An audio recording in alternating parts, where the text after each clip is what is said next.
one of my passions, the thing that I think I'm wired for, is what I describe as being an organizational architect, trying to build out the systems, the people, the process, the technology that an organization needs to thrive in its operating environment and adapt in the future. And it's based on fundamental principles and beliefs about people. And that is that we all come to work wanting to do a good job, wanting to feel included, wanting to be involved. And that if we resort to a controlling environment with carrots and sticks, you don't get the best performance.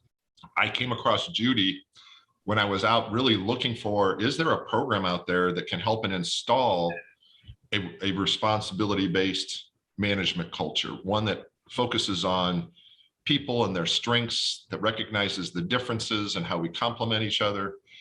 And so I feel very strongly that you, as the leaders of the organization, are responsible and the shapers and the keepers of the culture of the organization.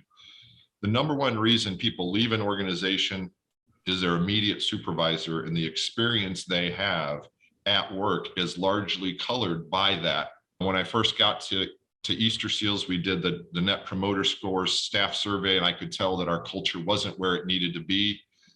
And when we talk about being a world-class organization, a provider of choice, we have to do the work of culture and set the right example, create the right environment. And so for me, that's the why we're doing this project in the context of inspiring joyful transformation, transforming our culture into one that is really focused on people, not just the people we serve, but also the people who work with us in the office day in and day out and out in the field.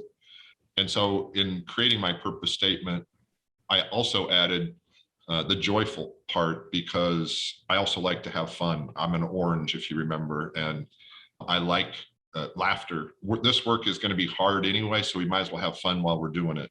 And I recognized in Judy that we had not only a program that helps us with the concepts, but also with tools that you can then put it into application.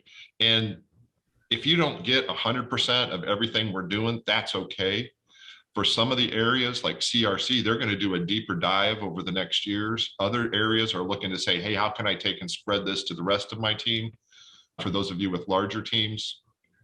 And, you know, the original version that Judy had for us was going to be an 18-month project with individual assignments and workbook assignments and group assignments and mentoring, which is really how you get all this knowledge embedded and skills trained up.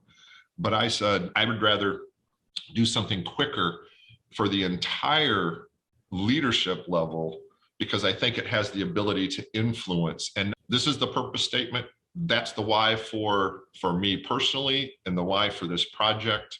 And I appreciate the fact that all of you have been willing participants, despite the fact that we're in the middle of a pandemic. Thank you for being here. There's an old saying that when the student is ready, the teacher arrives. And I'll turn it over to our teacher, Judy.